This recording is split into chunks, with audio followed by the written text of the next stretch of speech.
In the wrestling world, the people are represented by two separate but unequally important groups. The wrestlers and bookers, who literally do all the hard work, and the fans, who endlessly nitpick and overanalyze everything they do. These are their stories.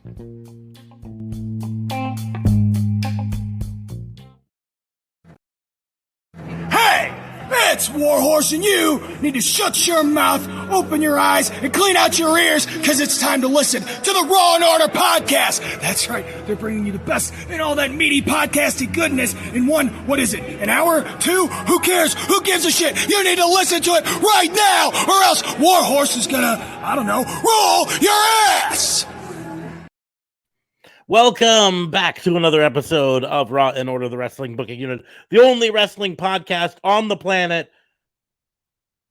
I guess. I don't know. We'll have to check in on it. I am your host, Detective Mark Smarks, and I am joined, as always, by my partner in crime fighting, District Attorney Vincent K. Fabe. What's going on, man? How are you? Looks like it's affirmative. Oh, we are. Yes. Yeah. Only one on the planet. Yep. And if you think it's not true, you gotta hit us up in the comments, man. Give us proof. Go look it up. I guess no JLB tonight. He has not responded to any of our attempts to. That's the case. Yeah. So, hopefully he's feeling better. Last we chatted with him, he acted like he was feeling a lot better. Yeah, so, like tonight that he's going to be back, and and then he's not. And he's not. But anyways, we do have some good wrestling to talk about this week, but also we have some speculation for the future because this is draft week. Not starting tomorrow, of course. It doesn't start Monday. It starts on Friday. But this is... I did think it was kind of interesting when the realization that they planned the WWE draft to start on the weekend of the NFL draft. Whether they knew that or not, I don't know, but I can't put it past them, so. Big night on Friday, big night. Yeah, big night. Also, I mean, second, third, fourth rounds of. Yeah, first round is Thursday for the NFL, and that's the big one. I almost wonder if they didn't do that knowing that they'd have that competition from the NFL draft. Maybe they don't take as much heat for the boring ass draft. But anyways, so the draft is this week. We did our AEW draft on Fantasy Booking Institute last week. So if you haven't seen that, check out. Yeah, you won. I'm sorry. Excuse me. Excuse me. I do not think we declared a winner. And it certainly wasn't you. No, I won. But if you did not watch that when we did it live, it should still be up in our Twitch archive. But we also have it going live on YouTube here shortly, so you can watch it there. And you can then say who won. It was me. It was me. It was totally me. No, it was. Who got Adam Cole, baby? I did. I'm pretty sure you did not. Yeah, no, I won. No, because you did not get Adam Cole, baby. Who says that's the automatic winner? I'm saying that it's a big thing. I'm saying my first four, right? Are future champions, and mine is the champion and a previous champion. And I'm saying my first four are the future of the business, not just champions. Mine are the ones who run the business now. They can decide whether or not yours is a champion. No, because Kenny Omega and Young Bucks do not have any creative control. That's all under Tony Khan. And neither of us drafted him. Excuse me. Give me 1 second to round 51. Tony Khan. I just drafted Tony Khan. I win. I also got Bullet Club Gold and Britt Baker and Jade Cargill. Tony Khan's a really good draft pick there, but I don't know if I can beat that one. Yeah, that's right. A win. A win every time.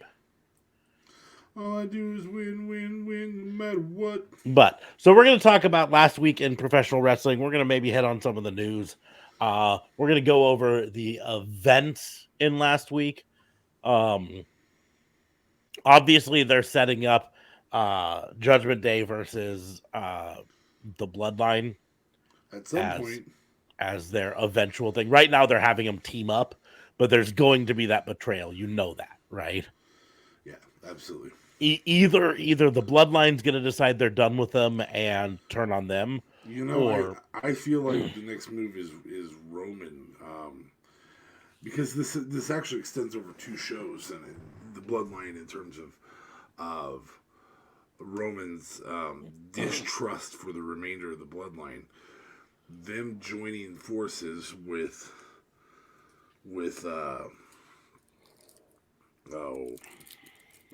Judgment Day, and you'll have to forgive me. I got a lozenge that I'm putting in so that I don't cough much. And the Usos dedicating a losing match next Friday to Roman is a really good sign of the fallout in the Bloodline. Mm-hmm. I'm not saying for sure they're going to lose next Friday, but for sure they're going to lose next Friday. That feeds the storyline. Well, I mean, it doesn't help that Judgment Day couldn't beat Kevin Owens, Sami Zayn, and Matt Riddle this week either. Correct. So you also had Solo Sikoa defeat Rey Mysterio with help from the Judgment Day. On Monday. On Monday, yes. Yeah, he did his part. Mm-hmm. Why didn't Judgment Day do their part? That's all I'm saying. Bianca Belair defeated Dakota Kai.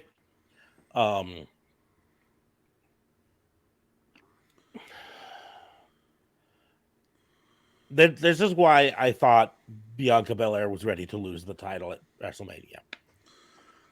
Because they're just putting her over everybody. Yeah. Because kind of like I've said repeatedly about Roman Reigns, right? When you have someone as champion for a certain amount of time, suddenly all of the potential challengers have been beat. Yeah. Right now, Io Sky has a title shot coming up.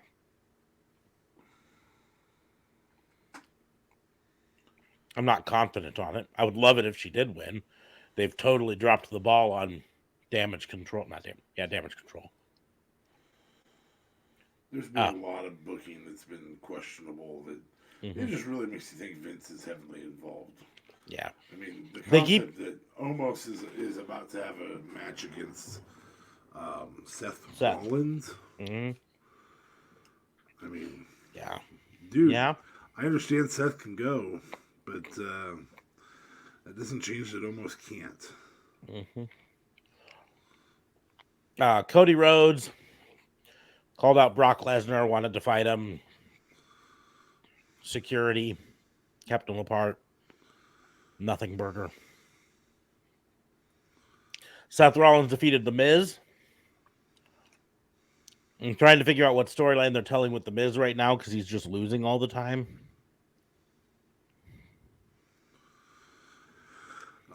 Guy who puts over up and comers, except for Seth isn't an up and comer. So there's Bobby Lashley versus Austin Theory ended in a no contest when Bronson Reed attacked. So guess what we get at Backlash? Bronson Reed and Bobby Lashley. And Austin Theory. It's going to be a triple threat. That's fun.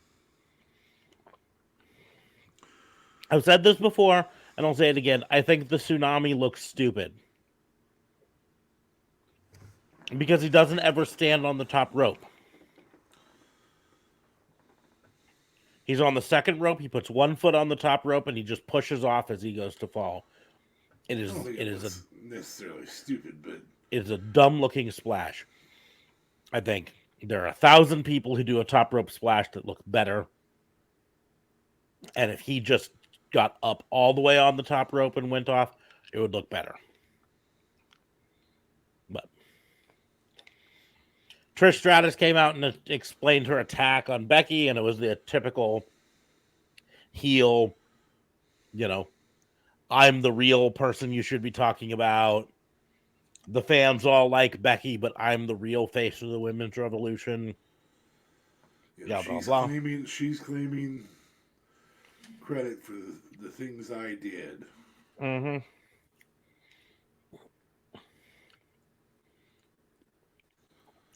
I mean, kind of like we expected.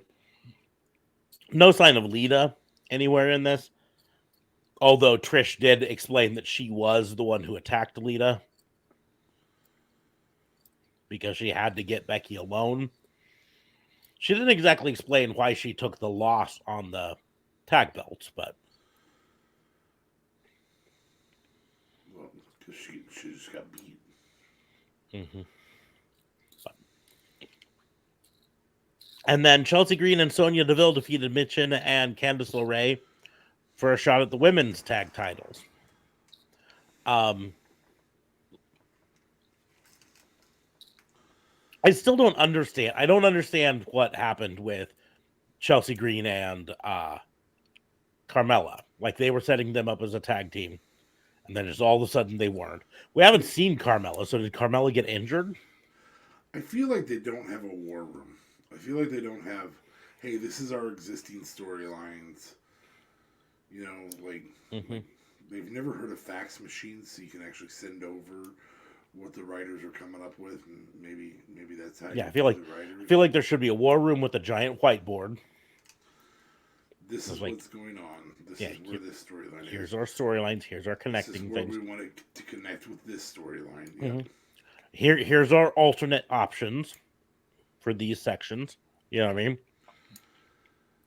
Oh, if Bobby Lashley gets injured, then we have Bronson Reed versus Austin Theory. We can easily slot in so-and-so in that spot. Or whatever. No, you're right. I feel like they just don't. But because, like, I like Sonya Deville. I love Chelsea Green. She, I'm happy to see her get a win. But, like, they were building something with Chelsea and Carmella. And then just all of a sudden disappeared. And I don't know why, right?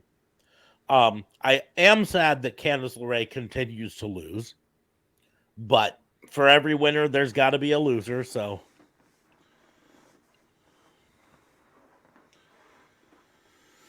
But yeah, it just, like, despite the fact that they continue to say loudly, Triple H is still in charge of creative.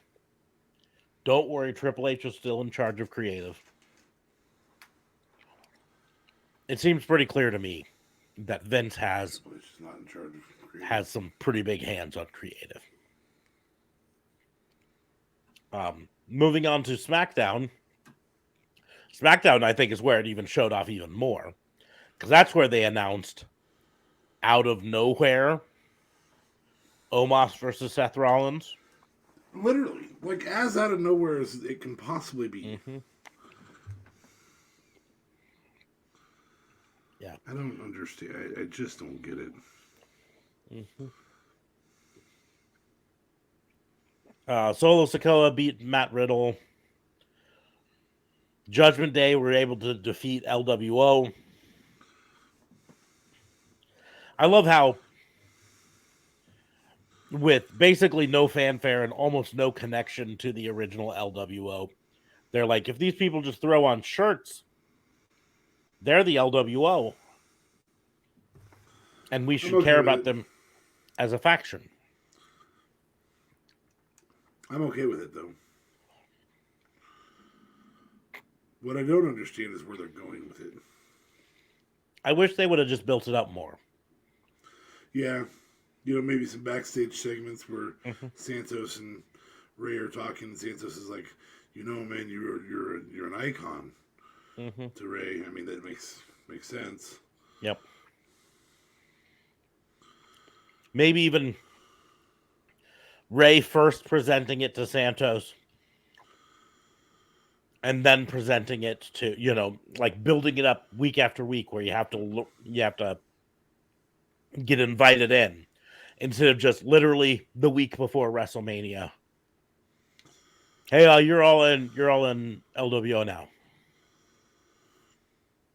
Well, and an effort to recruit Damian Priest would be relevant there. Mm-hmm. Yep. I'm not saying he's the only person that they should recruit, but it would make sense. We could call up Sin Cara. Stop. Unico. There's no need for that kind of behavior. Grand Metalik. You're out of control, bud. Listo. Out of control. Lince Dorado. You're just going to keep going with this? I could. Go down to NXT and call up Dragon Lee. Keep going. Whenever you're done. Anyways. So you're okay with them throwing it together, is what you're saying? I just wish they'd do it week after week instead of just all at once. Anyways, Zelina Vega demanded that she get a shot against Rhea Ripley. So that's going to happen at Backlash. Because I want one. Mm-hmm. That's how you do that. Yep. Who needs a number one contenders match when all you have to do is just go to the guy and say, I want a shot? Oh, you do you? Well, yes, I just said I wanted one. So, I guess give me what I want. Yes, yeah. They did a video package to talk about Shinsuke Nakamura's mixed martial arts background. And then Karrion Kross did a video package calling out Nakamura. So I guess that's a feud coming. That's a feud. You're right. There wasn't a lot of build this week. I don't know. It feels like maybe they were going for news without news in WWE, because there is news in AEW. So I'll let you continue to review WWE, and then we'll go into actual AEW news. In the aforementioned women's tag title match, Liv Morgan and Raquel Rodriguez were able to retain over Chelsea Green and Sonya Deville. Gunther defeated Xavier Woods by submission. That was a better match than expected. Mm-hmm. And then, like we said, Seth Rollins versus Omos was announced, and Austin Theory versus Bobby Lashley versus Bronson Reed was announced. So, yay. All right, before we go on to AEW news, B4. I got a fully loaded from 2021. These are Tops. Tops was their contract in 2021. I do feel like Tops makes a better card. The Panini? As a whole. And some of this might just be years old bias coming to the top. I mean, as long as you don't start saying like Don Russ. When I was a kid, I collected football cards, and Tops was my favorite. Upper Deck was my absolute favorite.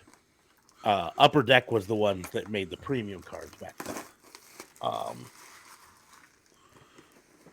And not for nothing, but Upper Deck is the company that makes the AEW cards. So it's just.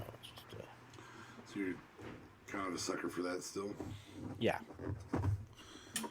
Plus, come on, Upper Deck is also a term for a really horrible prank to play on someone with their toilet. So these are only one card. There's literally only one card in there. Yes, only one card in here. Well, I guess you're guaranteed card that card. It better be a good one. It is an autograph relic card. This particular card, this is so cool. I'm going to open both boxes tonight because it's so cool. Women's Champion. This is a relic of a table. Rhea Ripley. That's a very nice one. And congratulations, you now own an authentic table relic autograph card. It's a very nice card there. 21 out of 25. There's only 25 of these cards in the world. Wow, this is kind of a big deal. These are fun. I don't know if I want to spend that kind of money again, but... How much were those? $26. $26? For a single card? They're obviously my most valuable cards. Pre-encased. Don't have to open the case. Don't have to buy my own cases.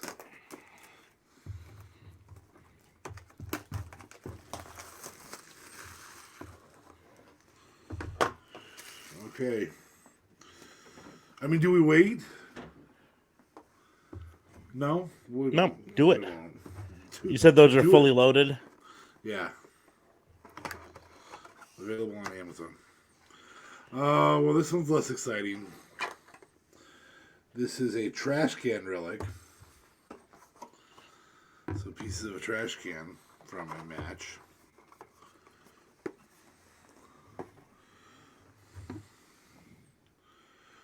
And it is of Joaquin Wilde. Member of LWO. True. Segue intended. Yeah, I'm sure. Not really. So here's a question on your fully loaded cards. Do you spot a color on them? You said the first one was out of 25. It is blue. So that's sapphire. Okay. Sapphire. That's the second highest grade of them. And then your Joaquin Wilde was? It's just got silver. And what's it number out of? 99, 75? I do not see a number on it.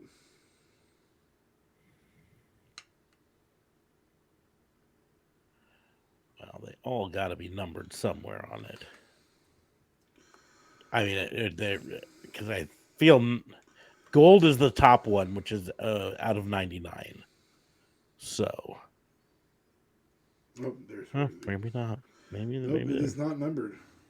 Maybe it's not. Rhea's is numbered on the back right there. You can see 21 to 25. Well, you can't see it, but yeah, underneath. And Joaquin Wilde does no numbering. Well, let's just see here. And I don't know if this is that. That's probably not gold. No, I don't.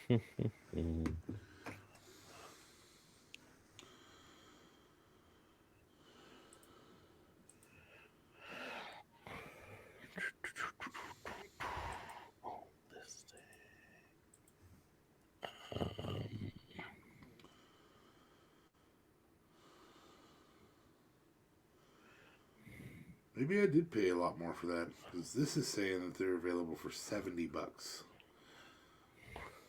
on Amazon. Let's go look and see what I paid for those. Shall we? Well, just so you know,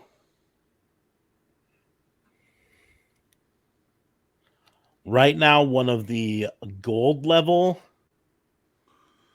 I did $70 for them. Sorry.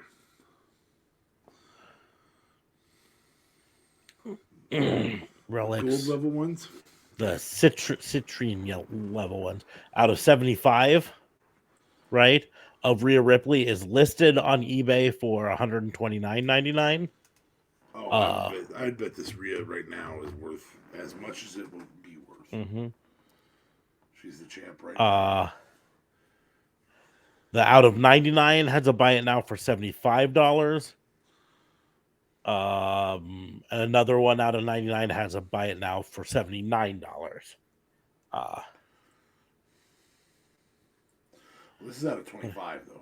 But that's my point, is that's out of 25. Yours is a rarer card, but there currently isn't one out of 25. It's exciting. It's Available. exciting. Ladies and gents.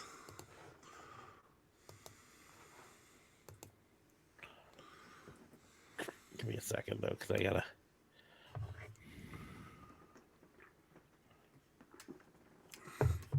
And then on Tuesday, when Smarks finishes up his others, there are 8 parallels and 4 inserts in the WWE 2022 Revolution cards.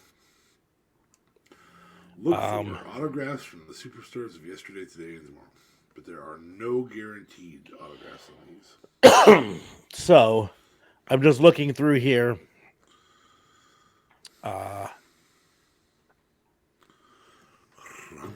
Joaquin Wild. Okay.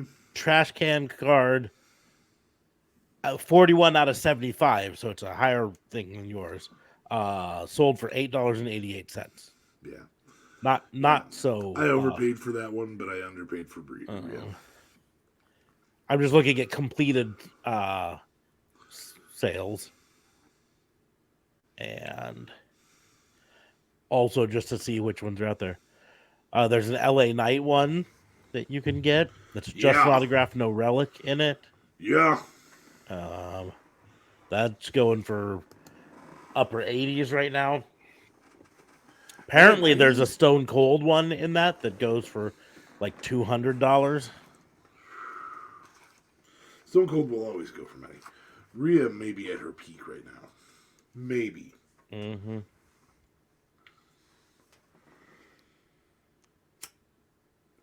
There's apparently a Stacy Keibler in that series. That's not a relic, but just an autograph that went for $60. And then a nicer one that went for $150. Which makes sense. The relic cards are sheer genius in terms of you're gonna throw away those trash cans and those tables and those. Yeah, especially the items that are destroyed in use, like tables and trash cans, and to a certain degree chairs. Although a lot of the chairs you can pop the dents out and. Yeah, it's a very, very smart move on their behalf. Mm-hmm.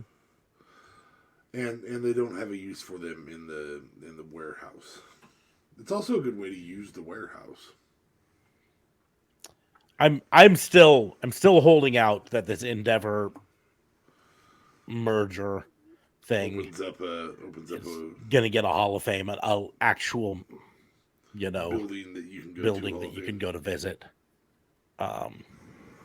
Well, brother, I think that's something we should do if it does. Definitely.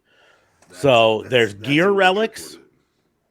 So there's in that set, there are future stars autographs that are just autographs.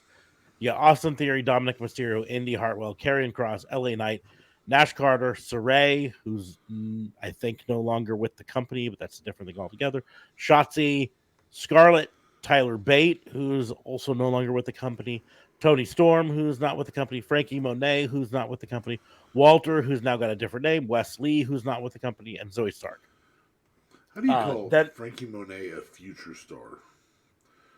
She was an existing star before she came. Because anyone who... The indies don't exist, man. There's WWE and that's it. So when you're not in WWE, you're not a star. Oh, is that the case? Which means they're admitting that they're not right on these because they're not future stars because they didn't cut it with WWE. Legends autograph set. These are the ones that could really be worth money even though they're just autographs. 1, 2, 3 Kid. Bret Hart. Signed as the 1, 2, 3 Kid? I haven't seen a picture of it, so I don't know, but that's what the card is of. So, Diamond Dallas Page, Dude Love, Goldberg, Triple H, JBL, Kane, Papa Shango, Stone Cold Steve Austin, Stacy Keibler, Shawn Michaels, Trish Stratus, and Undertaker. Then there's autographed superstar gear relics, which means a piece of their clothing. Big E, Carmella, Kyle O'Reilly, not with the company, Ricochet, Shayna Baszler, Xavier Woods. Then there's ladder relics that are autographed. Cameron Grimes, Candice LeRae, Damian Priest, Io Shirai, Johnny Gargano, Jimmy Uso, Sami Zayn. Then there's chair relics. Bianca Belair, Drew McIntyre, another Io Shirai, John Morrison, not with the company, Kevin Owens, Omos, Raquel Gonzalez, Roman Reigns, Sasha Banks, not with the company. Then there's a table relics, which is AJ Styles, Elias, Jeff Hardy, not with the company, Jey Uso, Kofi, Pete Dunne, Rey Mysterio, Rhea Ripley, which is what you got, Seth Rollins, The Miz. Then there's autographed oversized mat replica. And these ones, the mat cutout is like this. Ooh. It's a big one. There's Asuka, Baron Corbin, Charlotte Flair, Edge, and the Demon King, Finn Balor. Oh, that'd be cool. Then there's autographed turnbuckle relics. Angelo Dawkins, Keith Lee, not with the company, Montez Ford, Natalia, Seth Rollins. Then there's autographed trash can relics. Io Shirai, Raul Mendoza, Santos Escobar. So the and Joaquin Wild apparently. Apparently, it's not listed on this list, but apparently, maybe that makes it that much more rare because maybe Raul Mendoza. Now keep in mind, all of those are available in multiple different levels. There's apparently the unnumbered standard level. Most of them are also available in a gold level, which is out of 99. Citrine level, which is out of 75. An onyx level, which is out of 50. A sapphire, which is out of 25. And a ruby, which is 1 of 1. So you get a ruby, you've got exclusive. Then some of them, there's also printing plate or die cut options that are 1 of 1 as well, which is crazy. So those are pretty cool. Let's see. Worth $70? I don't know. Yeah. They discontinued them because they weren't selling well enough. Yeah. They only did them in 2021, so.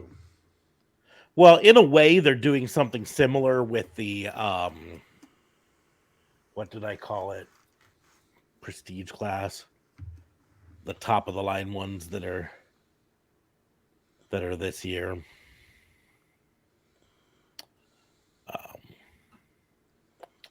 Can't remember what I called them, but anyways. And those are the same way, but they're more than one card in the pack. There's usually 5 or 6, I think, but they're all autographed relic cards in some way.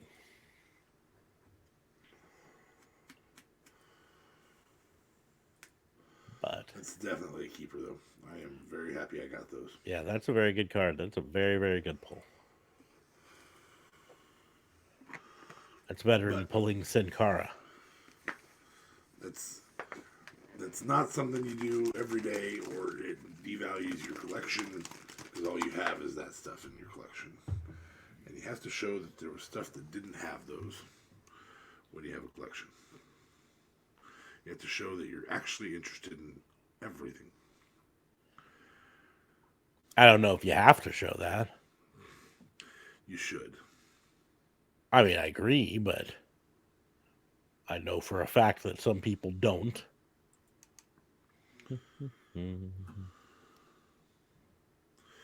Yes, some people would just go get those and call it good. And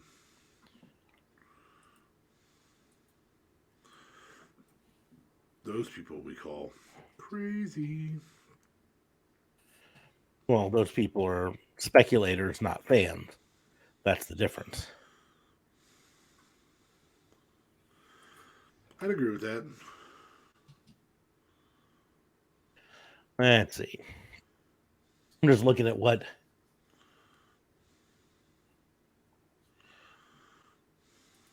are up on Amazon in the WWE trading card category right now.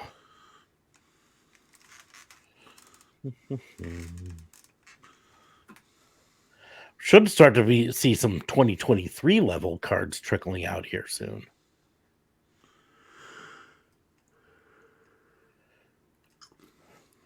You did also get a box of Revolution trading cards, Yep. which we'll open those sometime. Those will be interesting. I don't have any trading cards right now because no place had any trading cards this week for me.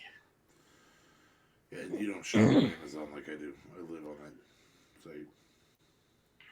I shop sometimes on it. I have to force myself to not. Otherwise, I spend way too much on Amazon. Way too much. Amen, brother.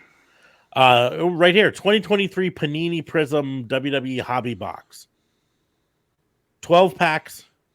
Right now, $238.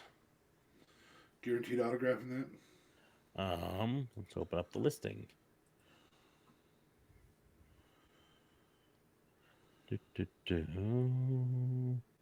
What all does it say? Look for the ultra rare color blast inserts. New, look for throwback signatures featuring the classic 2012 Prism design. Find 2 autographs per box on average, but not guaranteed. So if you get 2 of those boxes, or 10 of those boxes, you should have 20 cards. Or around 20 autograph cards. Yes. But there is 12 packs in the box. And I cannot see how many cards are per pack. Let's scroll down a bit.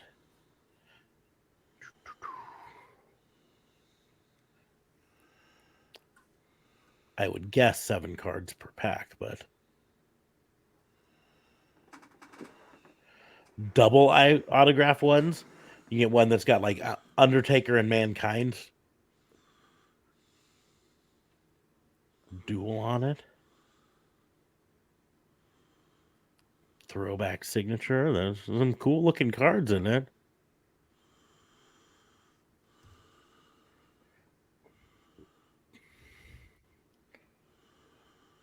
Anywho's, $240 is a little more than my price range. A little rich for Unless someone wants to send a bunch of tips and bits my way. Panini WWE 2022 Debut Edition Trading Cards Mega Box. Debut Edition sounds like Standard Edition. I'm betting these are standard. 8 packs plus 2 free. Woo! But no reviews of those. I'm sidetracked here. I'm down a hole. Man, a hole. Okay. Get off Amazon. Close. Get out of there, Amazon. Okay. Moving on to AEW, because we talked about WWE. AEW Dynamite. Match card was announced prior to it. TNT Championship Wardlow versus Powerhouse Hobbs. Powerhouse, the current champion. Commander versus Jay White in Jay White's debut. And Commander's third match, I think, for AEW.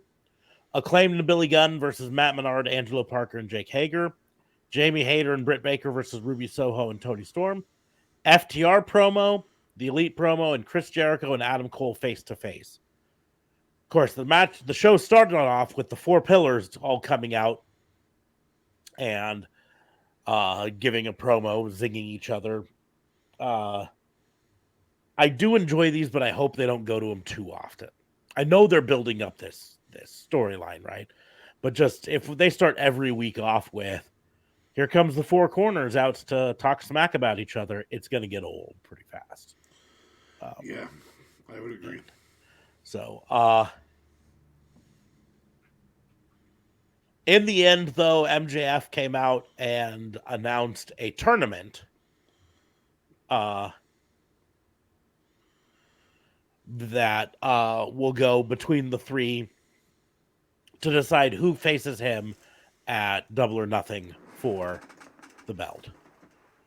Backstage shenanigans happen where MJF later gives Sammy Guevara a check for an undisclosed but assumedly large amount. With, I thought the clause was that he lays down, but he didn't lay down. So I don't know. Maybe I just misheard. Up next, you had Jamie Hayter and Britt Baker. For MJF. Maybe for MJF. I don't know. Because the way that it was worded, it was, if you do this, lay down, then I guarantee you a shot at Double or Nothing. Which did not sound like lay down for the match at Double or Nothing. It sounded like lay down for one of the matches in the tournament to let someone else through. I don't know. Maybe I misheard it. Lord knows that hearing goes as you get older. Huh? What? What? Huh? What? Jamie Hayter and Britt Baker versus Ruby Soho and Toni Storm started off.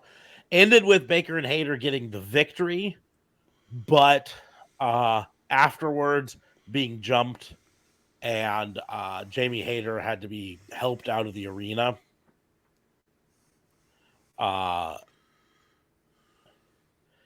So they're at least playing an injury angle with her. But it was a decent match. The Elite came out and gave a promo about BCC. Eventually, BCC came out and attacked them from behind. There was a moment in it where Don Callis, who is trying to come out to rescue, he's carrying a chair out, and the BCC start to confront him, and he drops the chair and runs away like a coward. And you thought, oh, is he abandoning Kenny? But no. A few minutes later, he comes back with Takeshita. And I think it's really fun because he comes out and Takeshita's wearing like flip-flops and a t-shirt, and like he was sitting back and catering, sort of a thing. And he's like, no, you got to go rescue them. And Takeshita's like, what's going on? No, go in there and rescue him. Oh, okay. So now Takeshita's somehow or another going to be tied into this. I don't know how it fits. I'm not sure. With Hangman and Takeshita. Now. Yeah, but the storyline, I mean, here's the deal. I guess that's kind of my point, is I don't know where the storyline is going, because the storyline was setting up kind of a reunion with the Elite with Hangman Page. Maybe that's the thread that causes that reunion to not occur. But we want that reunion to occur. We need it to occur. No. We need to see Hangman Kenny again. which is why we need Hangman back in the Elite so that Kenny can turn on him. Anyways,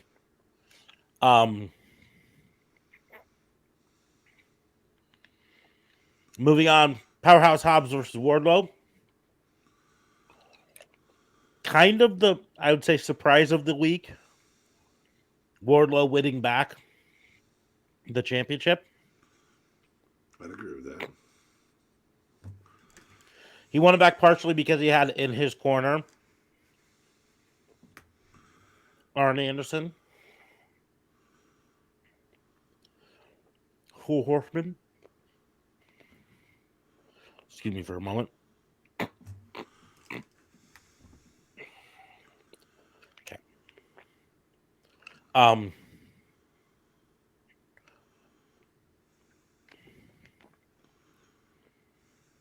But then we had Jay White's debut versus Commander. What I thought was a fun match. Commander did his crazy stuff. I'm not as blown away with his ring ropes dancing that he does as some people are. I get the athleticism of him. I don't get like what use it is in a wrestling match, but you know what I'm talking about. Where he walks the top rope old school wise and then he drops down to the second rope and then he jumps back up to the third rope and he bounces back and forth. I just don't get the use of it in a wrestling match. But anyways, Switchblade hit the Blade Runner and got the win. Then Juice Robinson and Shawn Spears started fighting. And then Ricky Starks hit the ring. And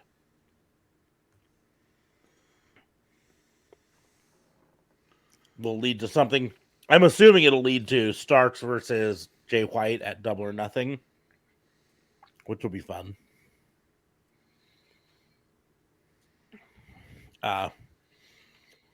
Chris Jericho face-to-face with Adam Cole was a pretty good segment all in all, if you ask me. That was a really good segment, yes. It's interesting to see that they chose to have Adam Cole as the babyface for a longer term. Like, coming back from his injury, he was going to be the babyface, right? I've said this before. Anytime someone comes back after being gone for a long period of time, the crowd's going to think of him as babyface, whether you want them to or not, right? So lean into it. But you don't have to lean into it for very long. But they've decided that Adam Cole is going to be the babyface for a while. They also decided that they're going to work in the real-life relationship, Adam Cole and Britt Baker, which is fine. They've acknowledged it on screen before, but now they're actually working it in storyline-wise. Right? But Adam Cole played the babyface. How much I respect you, Chris Jericho, shake your hand. Chris Jericho played the heel. I don't respect you at all. Brawl between the Jericho Appreciation Society and Adam Cole. Britt Baker runs out to save her boyfriend. The Outcasts show up and attack her. Adam Cole, handcuffed to the ropes, cannot help her and gets to just watch her as she gets beaten down with a kendo stick.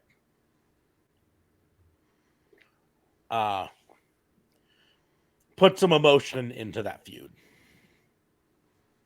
So, I do like it.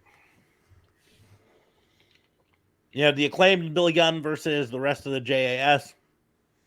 That's Matt Menard, Cool Hand, Angelo Parker, and Jake Hager. I like this hat. You know, I'm not a Jake Hager fan. We've talked about it before. But you do have to give him credit for getting a purple bucket hat over as a gimmick. I like this hat. There are signs in the crowd that say, I like this hat now. Gotta give him credit. The Acclaimed and Billy Gunn won that one. And then in the main event, the first match of the tournament, Sammy Guevara versus Jungle Boy Jack Perry. And what, if I'm remembering correctly, is the first time they've ever actually faced each other in the ring. In AEW, I should say.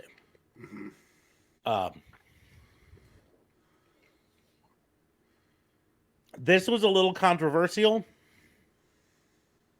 The ending of it was controversial because AEW did something they're not prone to do too often,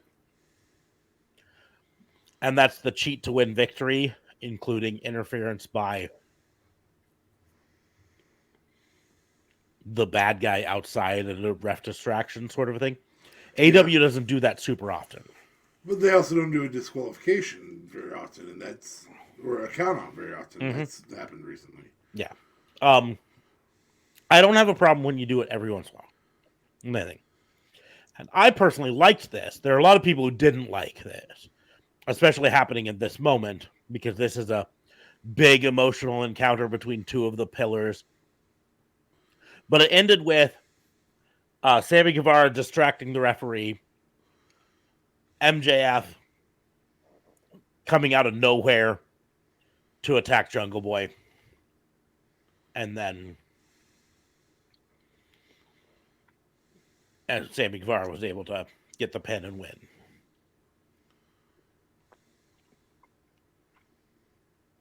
I thought it was fine. It's the heels working together, and here's the deal. We know no matter what agreement MJF and Sammy Guevara have with each other right now, they're going to turn on each other. Because both of their characters are self-centered egoists. Yeah. Absolutely. That's what makes it entertaining is, are they working together and going to stay working together? How long will this agreement go? You know,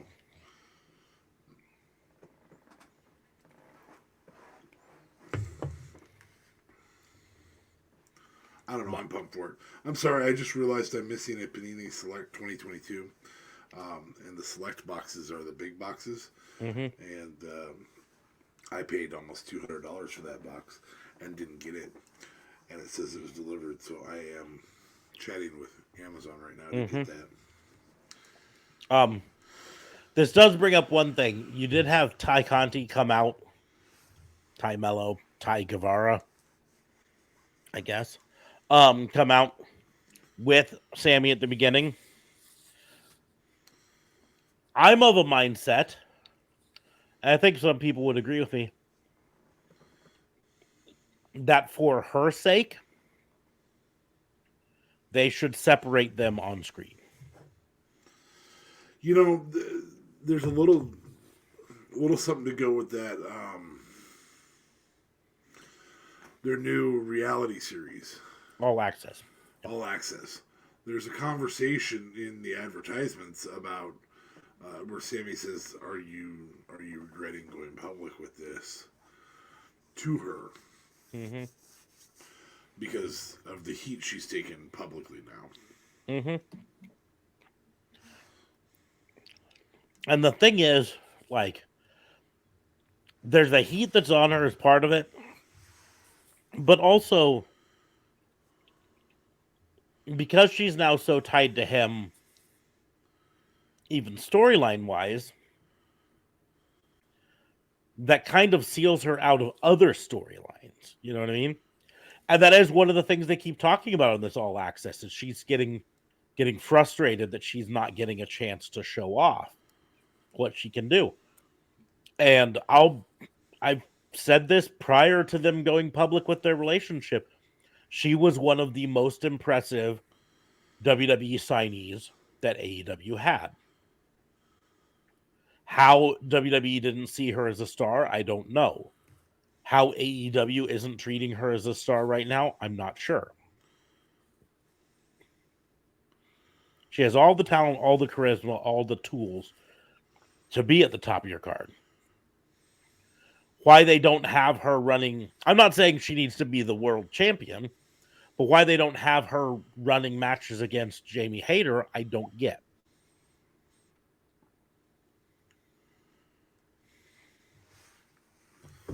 Yeah, I don't either. I mean, well, her or Anna Jay, but I mean, she's obviously a title contender, and is it just that they want to keep those divisions so separate? Well, then you've turned her into a valet, and she's not a valet; she's a wrestler, and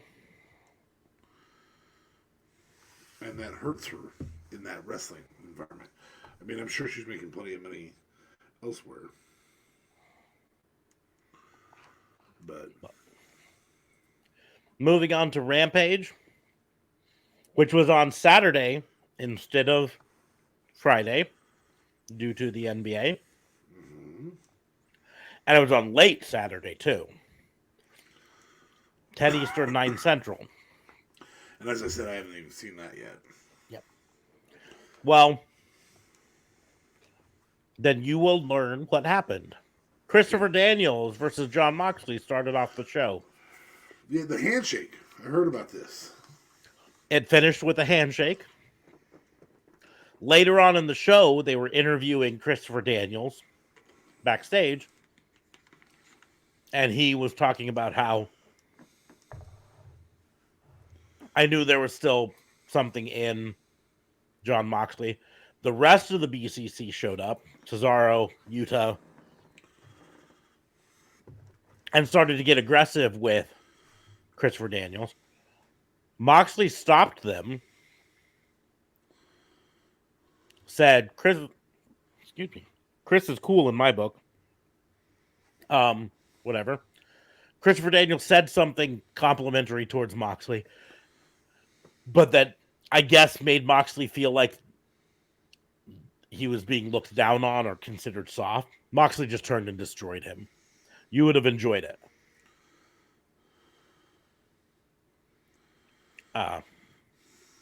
You had Kiera Hogan versus Julia Hart.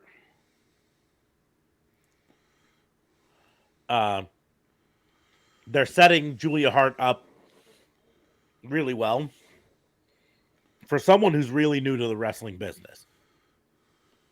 They're really working well with her. The real feud, though, is with Anna JAS. I guess she's now just Anna J, though, because they're having her baby face now. I don't know.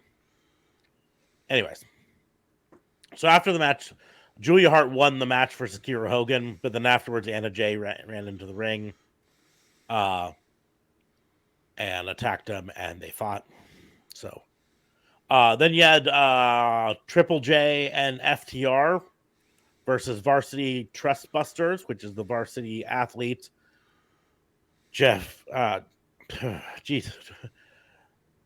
Woods. So I almost said Jeff Woods. Josh Woods and Tony Nese, as well as Ari Daivari and Slim J. And this featured the big thing in this was there were times when Double J and Jay Lethal did some low road, some cheat to win, heel stuff, and FTR didn't like it. And then at one point, Jeff Jarrett went to hit one of the varsity athletes, and they ducked, and he hit Dax, and Dax didn't like that. In the end, Dax was able to get the win, but then afterwards, it looked like he was about to fight with Jeff Jarrett. And I think they're hinting at it going to be FTR versus Jay and Jarrett, Triple J at Double or Nothing. And then finally, I don't Viking. know if I'm that as excited for that. I'm not. They have lots of good tag teams, and that's the one they're going to go with. Like Satnam Singh and Jay Lethal, maybe. Yeah, I said this when they announced that that Jeff Jarrett had started up with AEW. I am 100% fine with Jeff Jarrett behind the scenes. 100% fine if they want to have him do the live show I mean, the dude planning and all that stuff. is Cody Rhodes before Cody Rhodes was Cody Yeah, Rhodes. he's got a lot of knowledge. He's got a lot of stuff. I just don't want to see him on my screen all the time. I just don't. I didn't in '97. I didn't in 2000 something. I don't now. Right? Yeah. He can be behind the scenes all he wants. He's got a lot to bring to the table, but just get him off my screen. And so, anyways, and then the main event match of Rampage was El Hijo del Vikingo versus Dralistico for the AAA Mega Championship. They've been doing this now for a few years. It's still weird for me to see the top AAA championship, being defended on an AEW show. Still kind of weird, but I mean, it'd be like if CMLL had their top champion defending on WWE, on Raw. Just seems a little weird. But it still was a good match. You had two high flyers who can do almost anything. I'm sure they've fought many a times in AAA before. It's a good match. I have no complaints against it. And that was it for AEW's shows this week. They did also have a bit where Jeff Hardy and Matt Hardy talked about the upcoming deletion match. They still haven't announced when it's going to take place, though. I don't know. I'm kind of pumped for that. Yeah. You think that's a double or nothing? I mean, maybe. It's nice enough weather in North Carolina to do it then. Because it's going to be a cinematic match, now that we're not in any COVID restrictions, I hate to waste time at a pay-per-view with a pre-taped cinematic match. I would rather that happen on a Dynamite or a Rampage. Really? Me personally. Even if it's a final deletion match. Even if it's a deletion match. For me, it comes down to if you paid $80, $100 for tickets to Double or Nothing, and then you just had to sit there and watch something on the big screens while the ring was empty in front of you, I'd be angry as a fan. But that'd be the same as if you were in. But at Dynamite, you pay $30 for your ticket, or you might pay more if you want fancier tickets. But that's why I'd say Dynamite makes more sense, because it's the cheaper show. So you feel less betrayed, less like you're getting ripped off for money because you only spent X number of dollars instead of 5X number of dollars. You know what I mean?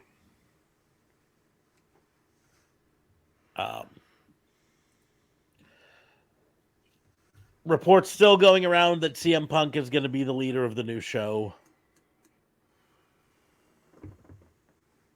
Mercedes Money lost the IWGP Women's That's belt. the big news, is that they're talking CM Punk coming back. Yeah, I'm still. You think they're doing a second title? No, I don't.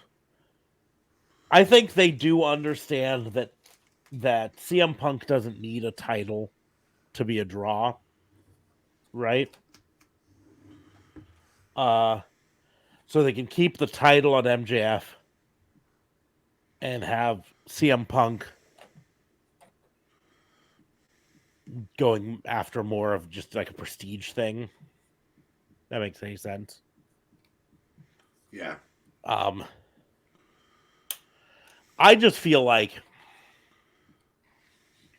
I hate to say it the way it sounds, but I just feel like we're being worked with the storyline that CM Punk hasn't talked to the Elite. CM Punk doesn't get along with the Elite in any way, shape, or form still. The Elite won't talk to him. All of this stuff. I just kind of feel like all the signs I'm seeing point to that being something played up to create more controversy for this show. You know what I mean? And that I don't buy that it's real. Like, I don't feel like Tony Khan would bring CM Punk back in this situation without first having him sit down and talk to the Elite. I just don't. Right?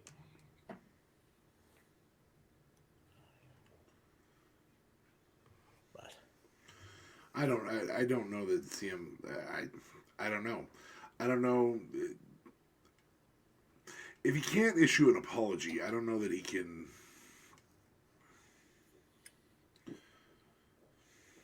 I don't know. well, that's the thing is, the reports have it that he hasn't talked to the Elite yet because he's been told reportedly by AEW to have no contact with the Elite.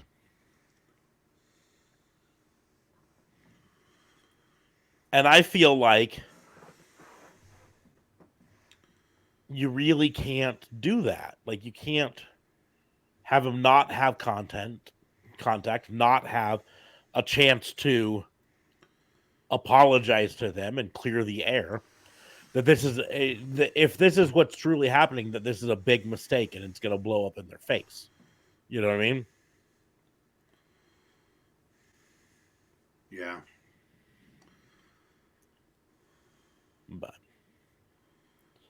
that's why I just feel like we're being worked. That Do you think we're being worked from the beginning, or is this a work shoot, or? I think it's a work shoot. I still think that the brawl out was a real thing, right? But I feel like just Tony Khan is carny as fuck, and I think he's seen this as a chance to work the industry, play it off like CM Punk hasn't had any contact, play it off like there's still heat between them, play it off like I have to create a whole second show just to put them on there so that there's not heat in the locker room, and you lean into that with everything. And I just feel like that's him working us, right? And I don't like that. I would much prefer CM Punk has apologized to the Elite. The Elite has apologized to him. They've sat down, they've worked out their differences. That being said, we're going to put them on separate shows so as to keep them both out of each other's hair or whatever, you know? Yeah.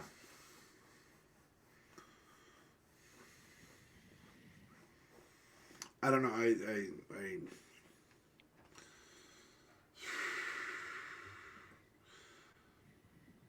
I think as fans, though, there's another set of apologies that belong in this.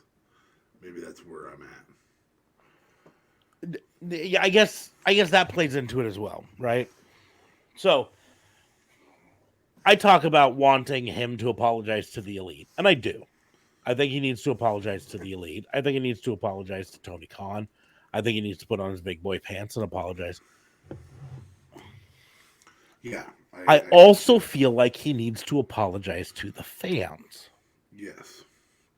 Or at least in some way or another show contrition to the fans, right? I think that's where a lot of this problem comes to me is I don't feel like he's earned his way back yet. You know what I mean? I mean, and this is coming from the guy on this podcast. Don't live this publicly, and then we don't have to. Then we don't have to. Then we don't have to resolve it publicly. But the problem is, it's not because it was lived publicly and not resolved publicly. It's not resolved. Yeah, for us. But for on us top of it, for us as fans, this robbed us as fans of MJF versus CM Punk. Of CM Punk versus MJF. This robbed us as fans of the Elite versus CM Punk in ways. Of 6 months of planned out storylines that they had to rework because of this. This robbed us as fans of a lengthy trios title reign from the Elite that was shortened because they had to give it to someone else for a while and then have the Elite win it back and then quite frankly, it robbed John Moxley of a fishing trip. Mm-hmm. I mean, and that frustrates me. Exactly. And that's why, I feel because we live in a world where if you're a bitch like CM Punk was, and I don't tread that word simply. That's exactly what he was that day. And so if you're being a little bitch publicly, if all this happens behind the scenes, Tony Khan compensates Moxley for his extra effort. You still have the suspensions. One of the things that WWE, because they don't have such an open presser afterward, we don't have to deal with that. They run a tighter ship than that, and CM Punk doesn't allow an owner to run a tight ship. He didn't with WWE. He doesn't with Tony Khan, and that's where. And again, I want to point out any of my criticisms on this are coming from the person on this podcast who has said since day one that I do think AEW is better with Punk around, and I do think I don't disagree. Punk, I think Punk still has a lot to bring to the table. But attrition means something. But he needs to put on his big boy pants and say, "I'm sorry, I messed up." And the people he messed up the most to. He did mess up to the Elite. Mm-hmm. That happens at work. Yeah. You've worked in retail before, in multiple places. I work in retail or have worked in retail. We're both in the public, have both been in the public eye. If there was a fallout between, we worked together before at a place. If there was a fallout between you and I, and it was behind the scenes, an apology to our coworkers, an apology to our managers, that's an entirely different thing. Mm-hmm. But ultimately, here's the deal. CM Punk is famously straight edge. Doesn't drink. Doesn't do any drugs. Everything. Who also is famously straight edge, although not as in your face about it? Kenny Omega. The Young Bucks. It's they're just not they don't make it their personality. They didn't make it their gimmick as part of their storyline for so long. But one of the things, if you're not straight edge, you can run into addiction problems. And one of the steps on the 12-step recovery program to recover from addiction is repentance and making amends, right? Yeah. I think CM Punk is addicted to being the center of attention. And I think he needs to make amends to the people he wronged along the way. And that's the fans, that's Tony Khan, that's the Elite, that's a lot of people. Yeah. He accused the Elite of being the one spreading the rumors about him. Which every dirt sheet that printed these rumors said they were not our source. Now, would they say, yes, they were our source? Probably not, right? So I understand that. But I do also have to give weight to them saying they were not our source. We had other sources that stated that you were the reason that Colt Cabana wasn't allowed backstage anymore. That you were the reason that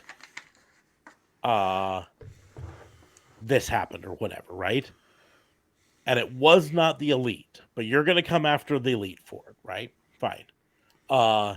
You're going to come after Hangman Page for going off book during a promo where he said, I'm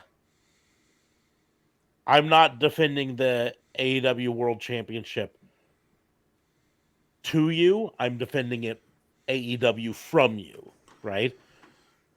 And you said you felt like that was an attack on you. CM Punk, I want to take a moment and take you back in time to a very, very well known segment that you delivered, where you came out and you sat down at the top of the ramp, and there was a champion standing in the ring that you thought didn't deserve to be champion. And you said that you were going to come take that title from them because you were the better person and that they didn't deserve to be champion, and you were going to defend the WWE from them. And that may have been a pre-made promo. Yeah. It may have been pre-made. It may have been pre-authorized. Reports have it that you went off script. Reports have it that while some parts of it may have been preordained, that you went off script with it. And that's why they cut your mic off. Oh, and by the way, have we seen you go off script in AEW? Yeah, that's what the presser was. What the media scrum was. And so you have a history yourself, CM Punk, of going off script and attacking a fellow wrestler who you think is not giving the show the honor that it deserves. And saying that you're better than them and that you're going to take their title from them and you're going to leave. You're going to leave the company with their title because the company's better off with you as a champion and no champion on their show than with this guy as champion. I do not see how that's that much different than Hangman Page saying, I am going to defend this championship from you because I think you are not here for the right reasons. I think that made it a better story. When Hangman Page said that, I remember coming on this podcast saying, this is now a better story. This has my attention now because now it's Hangman Page standing up for not just himself, but the locker room. Right? Yeah. And if you can't see, Mr. Punk, that made this a better story, then that's on you. But it did. And so now, if you could just apologize and make some amends to the fans and to the other people involved and work with them, you will still be the biggest name in AEW. You will still be the best there is currently, and you will still sell thousands of seats. I don't know that he'll sell as many as he was. No, but I said thousands. I didn't say he's going to sell out the thing. I mean, he'll still always sell out in Chicago, always, right? Yes. Because Chicago loves CM Punk. And they play in Chicago very often.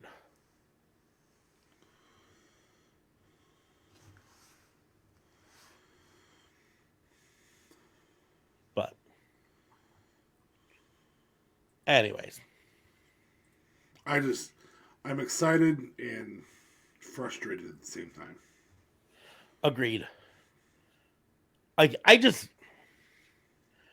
need to see something out of him that says he understands why we're upset and that he's not going to just go back in there and fucking do it all again. You know what I mean? I'm not yet convinced that he's not.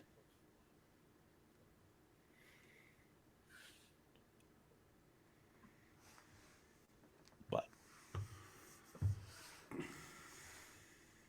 Commander did sign with AEW, though. It was announced that he is now part of the AEW roster. Ooh. So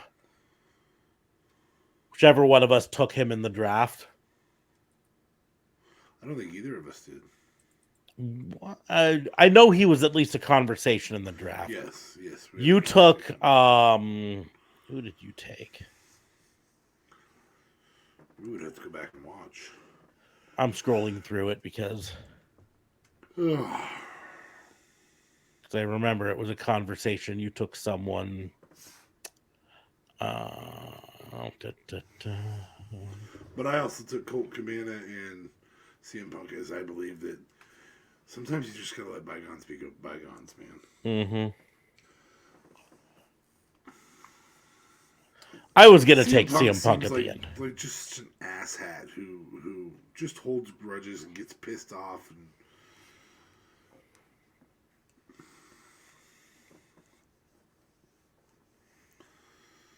Bandito did get announced he is having a match against Orange Cassidy this week, so he is back from being gone for a while. I did have the pleasure of sending you that meme that Orange Cassidy is mainstream. Yep. That's exciting. Which means wrestling is becoming mainstream again. Very exciting. I had the pleasure tonight of showing my girlfriend the NOI family tree. And yeah, that's fun as well. Yeah, I had to show my wife at one time to be like, you do not understand. This tree encompasses all. Well, I mean, there's 3 world champions in that family. Mm-hmm. 3 WWE world champions. But yeah, Solo Sikoa is the latest to come out of the Rikishi Fatu line that also includes Jimmy and Jay Uso. You then have the Umaga in there. You've got Tonga Kid Tama Tonga, who there's like 6 sets of tag team champions. Who is the father of Jacob Fatu, who's in MLW. You've got, of course, Afa. And Sika. Afa and Sika, the Wild Samoans. Afa, of course, has Samu and Manu, as well as LA Smooth Lloyd Anoa'i, that are currently wrestling. And then Lance Anoa'i, who is in MLW as well, is his grandson. Sika, of course, had, up there is the uncle to Roman Reigns. And, father to Roman Reigns and Rosie. Yokozuna, of course, is a cousin there. And then through blood brother relationship with Peter Maivia, which it's important to note is not genetic relationship, but in Samoan culture, blood brother is considered family. Correct. Right? So in their family tree it is a relationship, even though from a genetic standpoint it's not. You get Dwayne The Rock Johnson in there, which then also brings Ava Raine, his daughter, into it. You also have a member of the American Gladiators as part of it. Nia Jax is part of it, but not directly part of it because she's a cousin of Dwayne Johnson, but not in the Anoa'i side, in the blood relative side. But again, blood relatives are family, so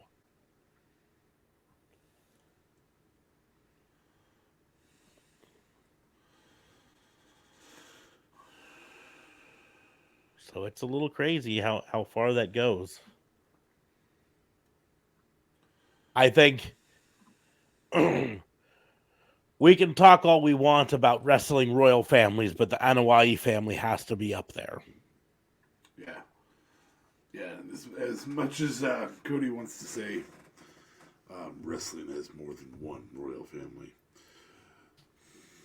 that's pretty close to as royal a family as they come. Yeah. I mean, we can mention the DiBiase family, but I don't think they want us to talk about them right now.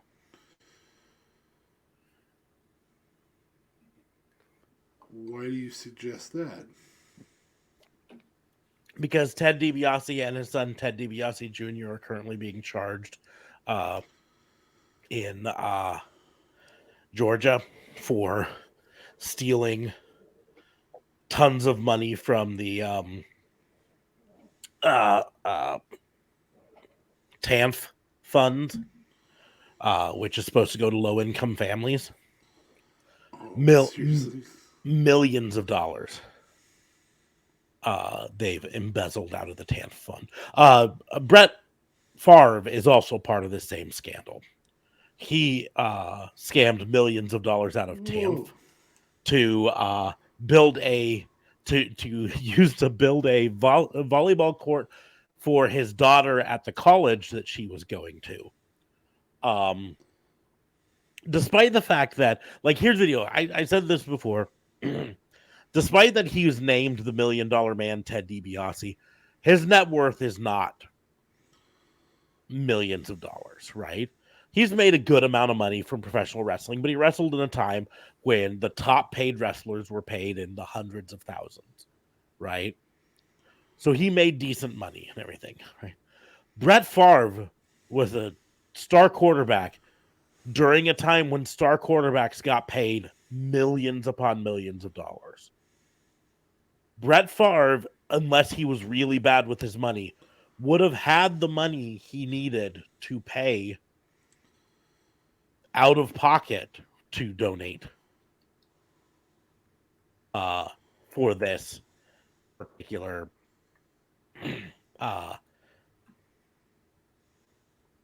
volleyball court. But instead, he embezzled money out of TANF to do that. Yeah, Ted DiBiase Jr. was charged with this week with fraud for allegedly redirecting federal welfare funds in Mississippi. I said Georgia, I apologize. For personal use.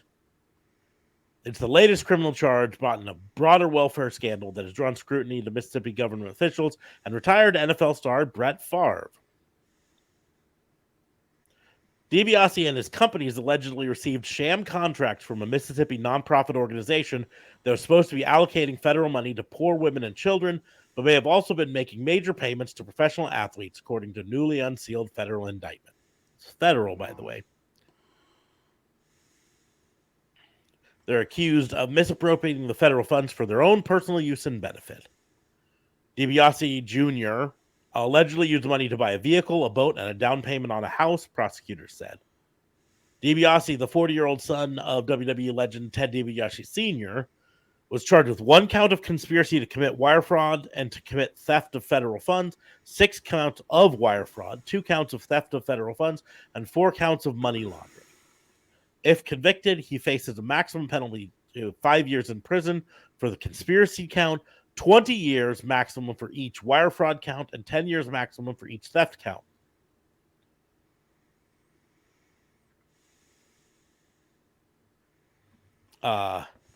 Brett pled guilty to a federal charge earlier. I think it was late last year.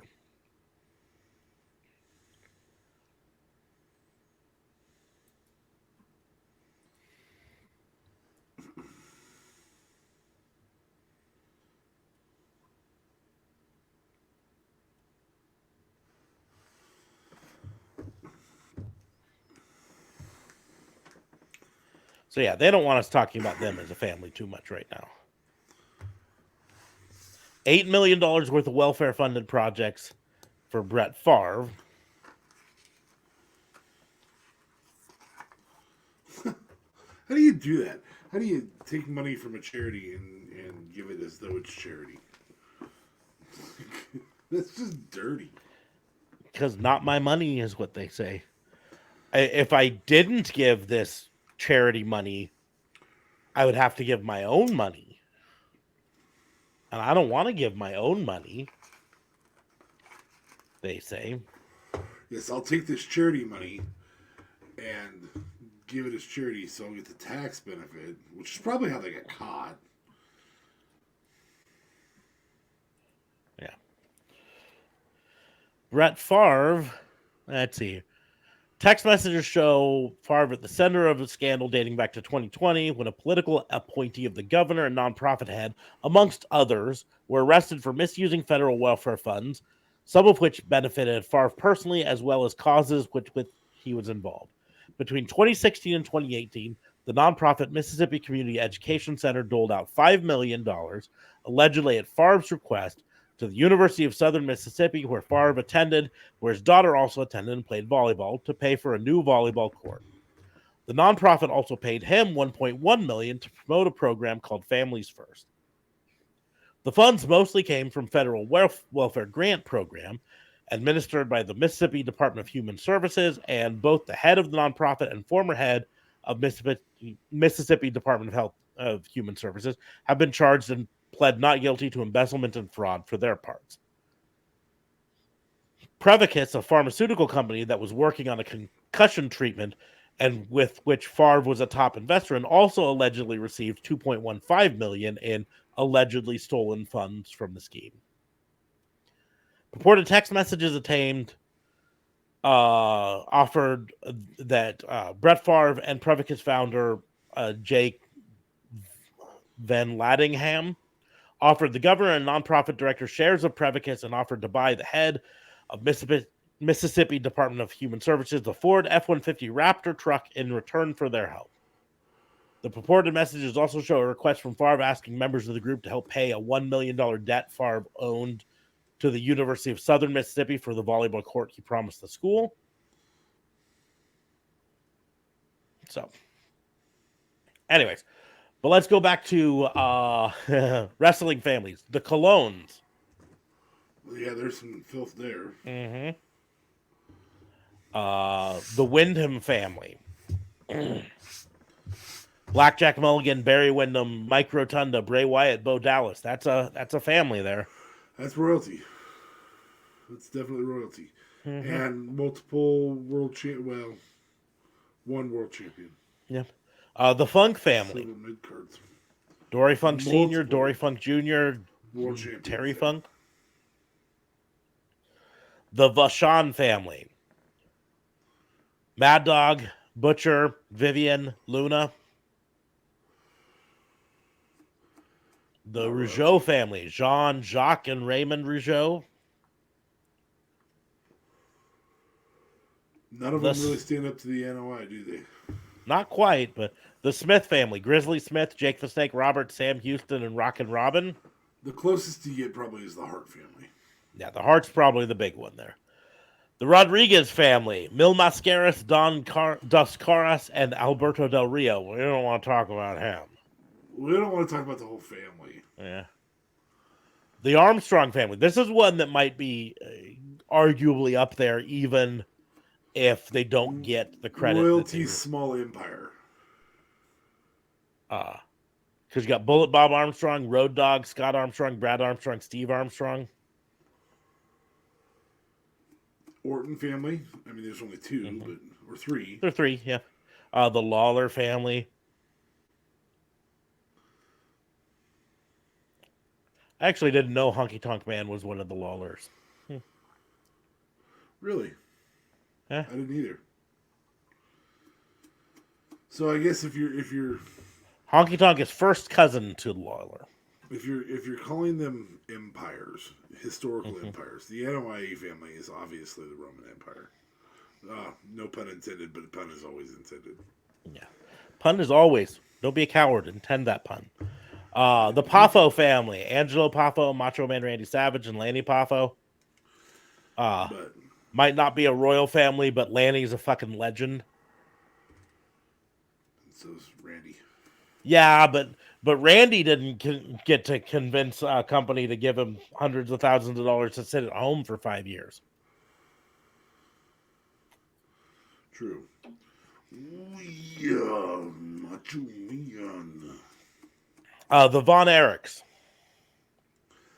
That's on the cusp of royalty. Unfortunately, the current one is. Yeah. The only thing that I think keeps it from being royalty is the fact that it's not continuing on. You know what I mean? Well, Lacey. It's not continuing on in the main spotlight, I should say. Okay. Well, so Tully was part of the Von Erich family, wasn't he? Not well. Here's the thing with the Von Erich family. Let me get in here to bring up. Like a cousin, and thus his daughter. Who? Well, the thing. Attrition means a lot, folks. The thing with the Von Erich family is there were a lot of people who were named as part of the Von Erich family that were never actually part of the Von Erich family. Fair enough. Waldo Von Erich, Lance Von Erich, Rip Von Erich were not actual members of the Von Erich family.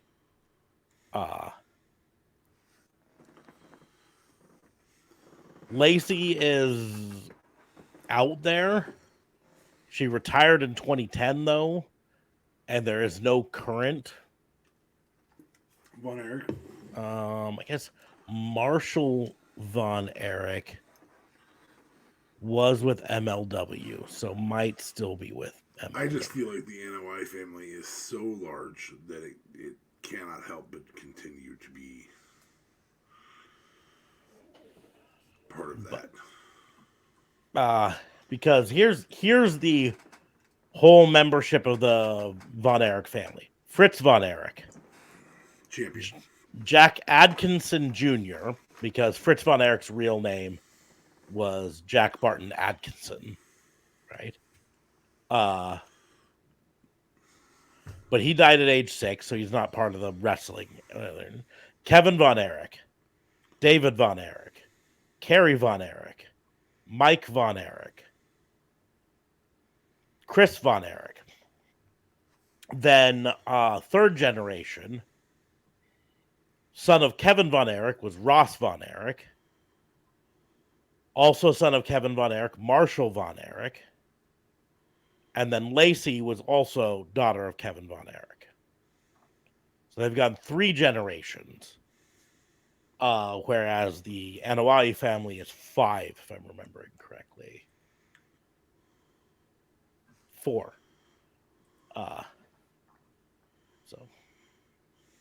But again, the Anoa'i family is continuing, whereas the Von Erich family is petering out. The Guerrero family, the Henning family, not up there. You know, I love Kurt Hennig. I love the Hennings, but it's not up there. Flairs are only 2 generations. Rhodes family are technically only 2 generations.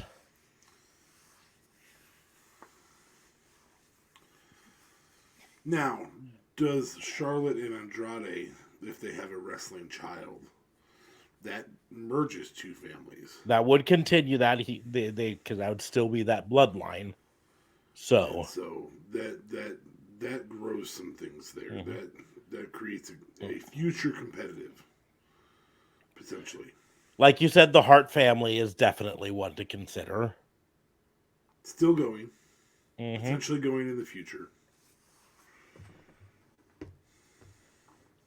And of course, we cannot talk wrestling families and family legacy without talking the McMahon family. Who is obvious royalty. I do not think in the wrestling category though. No. They are the Roman Empire. I think they're, you know, Napoleon.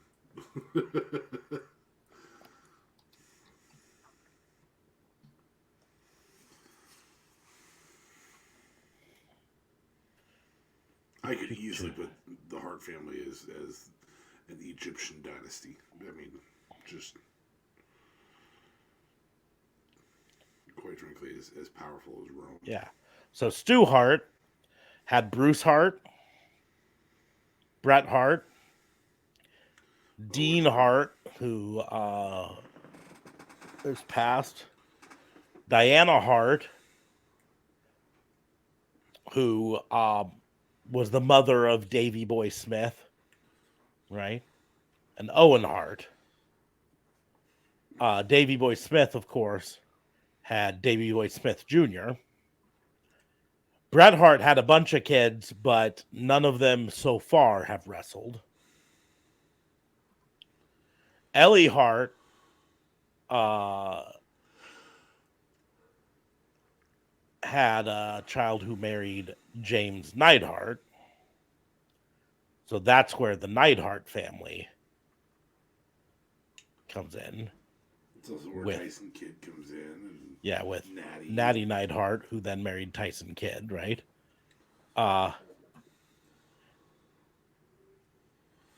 Now, in terms of a legacy, I don't know that there is a greater legacy than Stu Hart, because then you throw in. Yeah, if you talk about legacy, because then you start throwing in Chris Benoit and people who Chris are just Jericho. trained there. Yeah. And I think Stu Hart's legacy may be the greatest legacy of all time. He definitely has. He has trained more people in the conversation for GOAT. Second, maybe only to the Van Eyck family. Yep. So, try to see if there's a place on here that they list.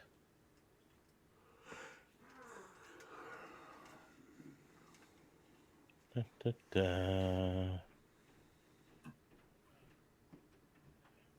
Oh, Wikipedia has a place for storyline relatives. ooh. Apparently, in the 80s in Stampede, there was a Johnny Smith who was a fictional brother of Davy Boy Smith.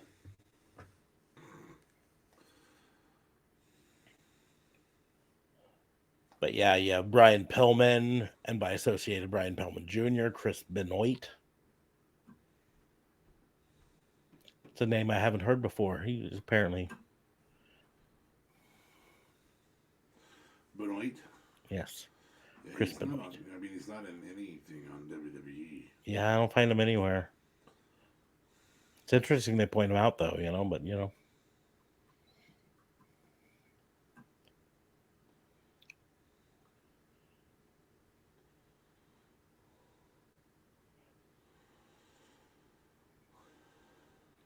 Anyways.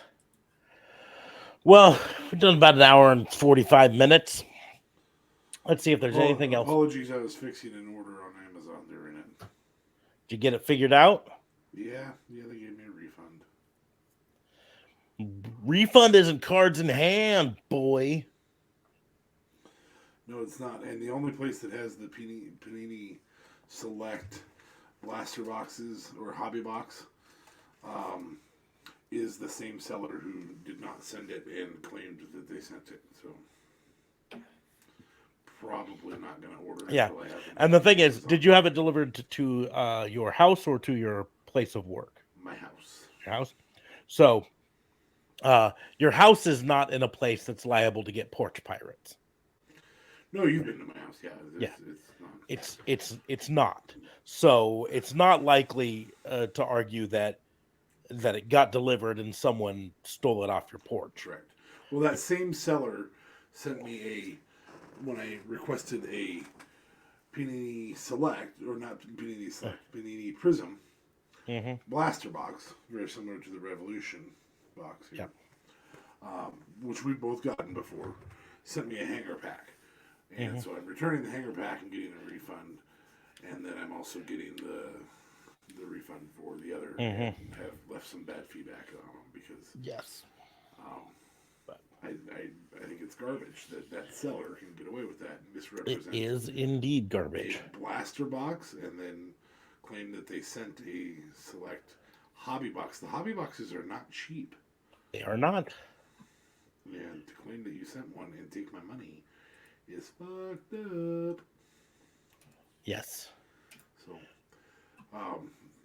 Amazon can take solace in knowing I open all of my cards online so they can see if I ever get a select hobby box, because I've opened all of them online. That credit will probably be used for fully loadeds, just because I don't really want to. I don't want to have another bad experience with that same company.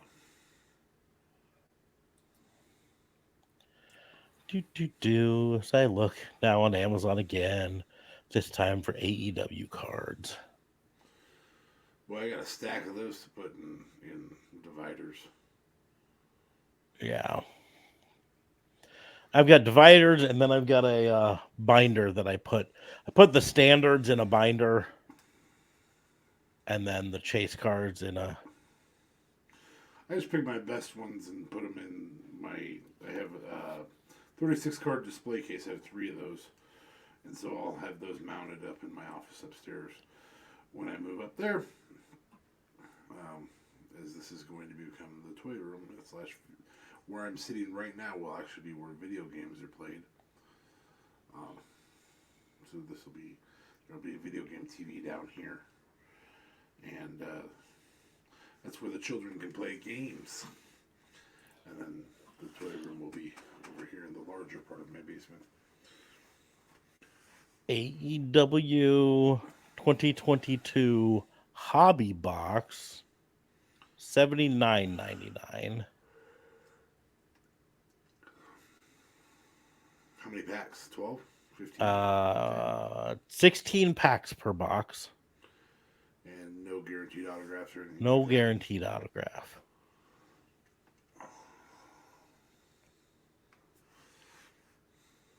I'm trying to see if there's anything.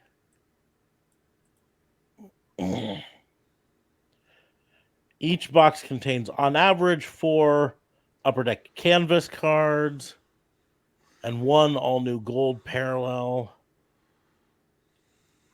That's about it. I wonder when the 2023s come out for AEW. Let's go to upperdeck.com. I need to get a hard case for my.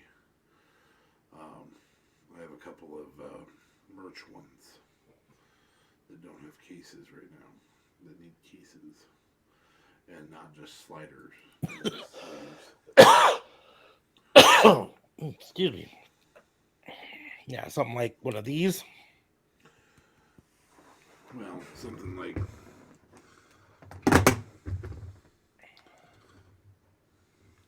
One of these. Yep. Yeah. These they have at Walmart, but I'm not sure I like them a ton because, to show you, they're held shut by a magnet, which means they pop open too easy. As are the ones that I just got. However, one thing that Topps does with those fully They have the seal on them.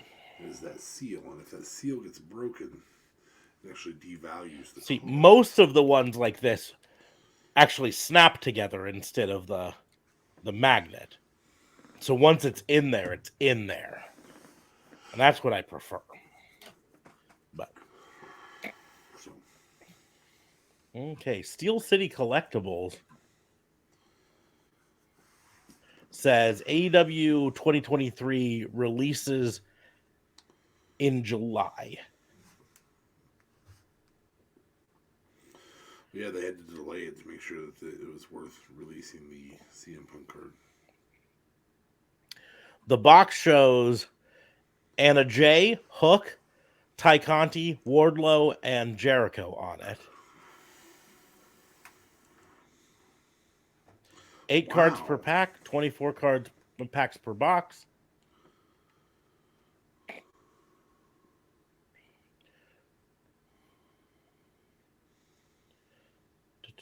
One autographed memorabilia card or tech card per box on average.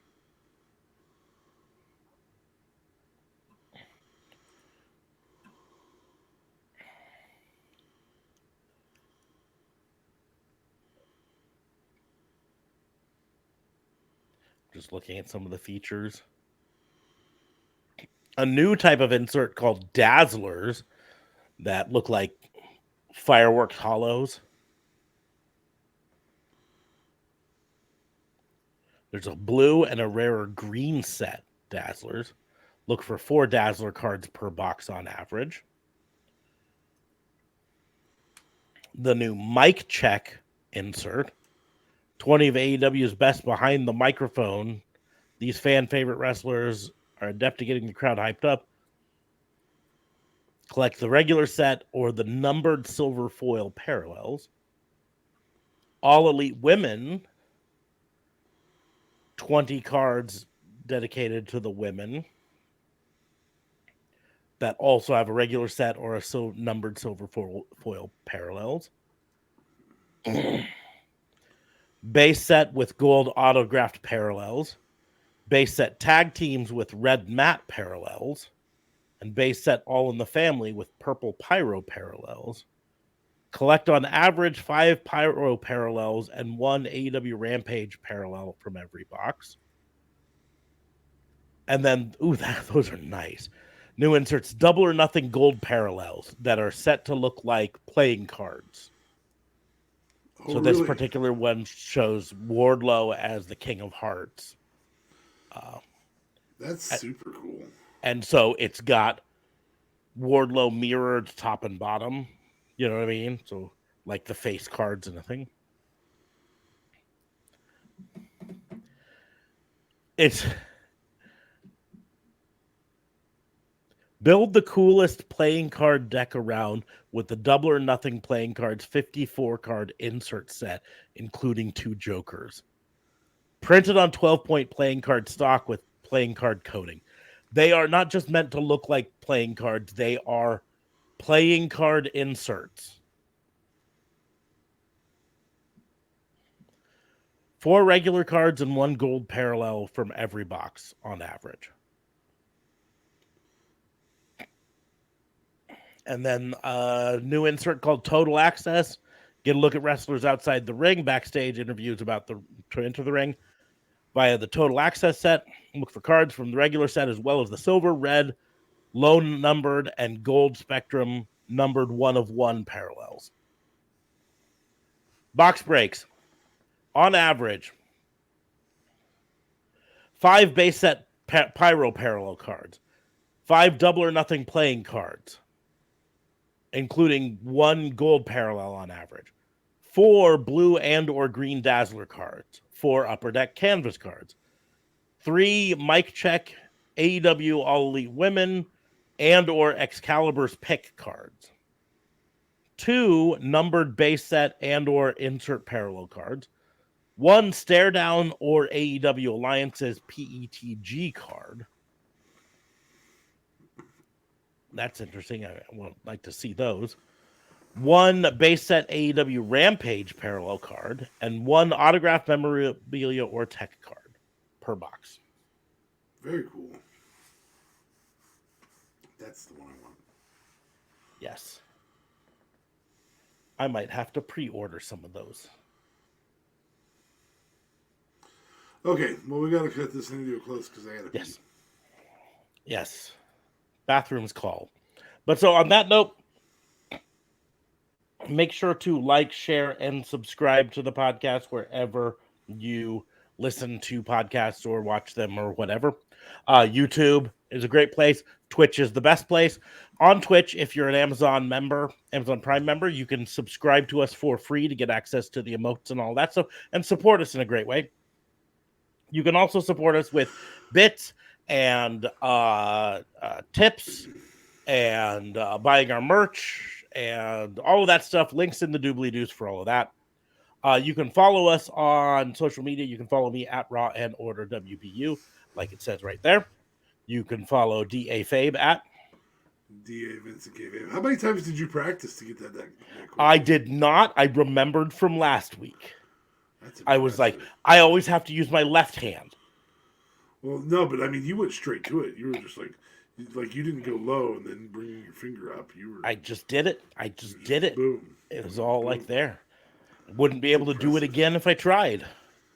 JLB is all going to be in the doobly-doos as well. Hopefully he'll be back for Friday, or not for Friday, for Tuesday's show.